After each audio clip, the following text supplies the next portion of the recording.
It is an honor to be here with my family, friends, and fellow alumni. Upon receiving this wonderful honor, I would like to recognize the people who were so instrumental in my development as a student athlete. First and foremost, I would like to thank my mom and dad for their constant support, from the short-lived dancing days all the way through college athletics and everyday life. Although working several jobs and as busy as they were, they somehow managed to drive me to every practice and watch every game. I would like to take a second to apologize to my mom for the weekly temper tantrums I threw before every dance class. She so wanted to have a dainty ballerina. She somehow managed to tolerate my unruly behavior. But just think, Mom, if it weren't for those tantrums, we wouldn't be sitting here today.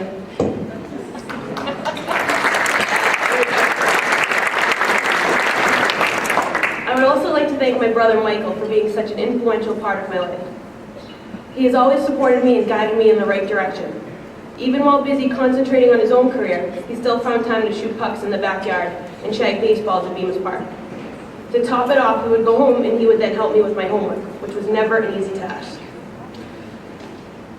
Next, I would like to recognize my sister-in-law, teammate, and life coach, Andrea Ciarletta. Mandy took me under her wing as I began my college career, always ensuring I was on the right track and continues to do so today.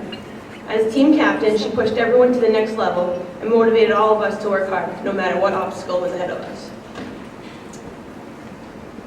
I had the privilege of playing under great coaches for hockey and softball: Laura Schuler, Gretchen Randall, Melissa Heisman, Mara Kroll, and Amy Zombach, all of which preach the importance of discipline, routine, work ethic, and dedication. I'm now trying to teach the same to my students and players. I appreciate all the hours and work they put into managing their teams, and most importantly, for giving me the opportunity to play the sports that I love. Last but certainly not least, I would like to recognize my teammates. I know for a fact that I would not be standing up here today if it weren't for them. We were a close-knit group who always looked out for one another, whether it be on the ice, the softball diamond, or everyday obstacles which we all encountered. We were lucky to have such great chemistry, and that in turn led to our success. They gave me so many memories I will never forget. Now that I've mentioned those who have supported me along the way, I would like to talk about my experiences as a student athlete at UMass Boston. Entering college, I was both nervous and excited about the upcoming 4 years.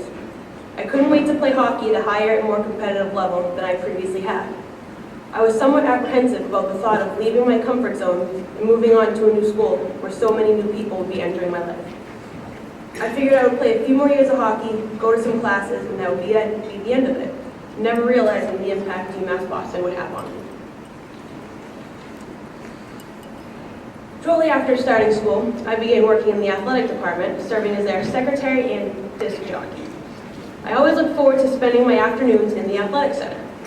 There I was able to get to know each athlete and athletic administrator. It gave me the opportunity to develop a strong work ethic, a sense of routine, and responsibility.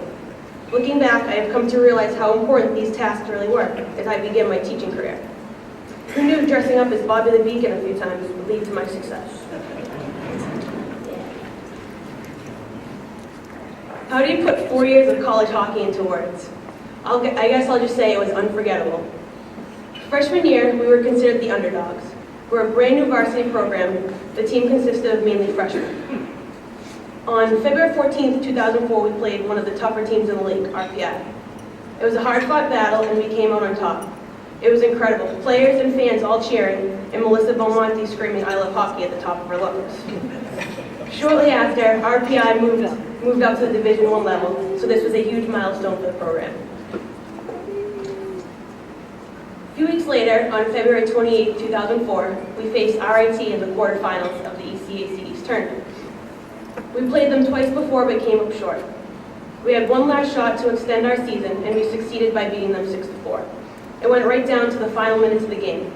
We were all so proud of each other, and words could not describe the emotions we were experiencing.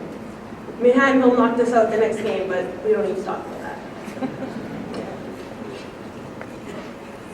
The social aspects were just as memorable.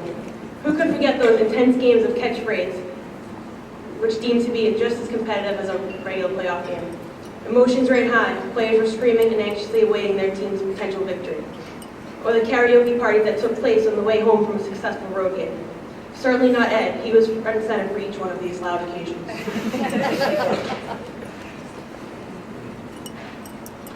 Right away, I loved being part of the athletics community and could not get enough of my teammates in the elite competition. So I decided to continue my softball career. We were fortunate enough to spend spring training each year in Florida and California. There I was able to get to know my new teammates and play with some of the top Division III athletes.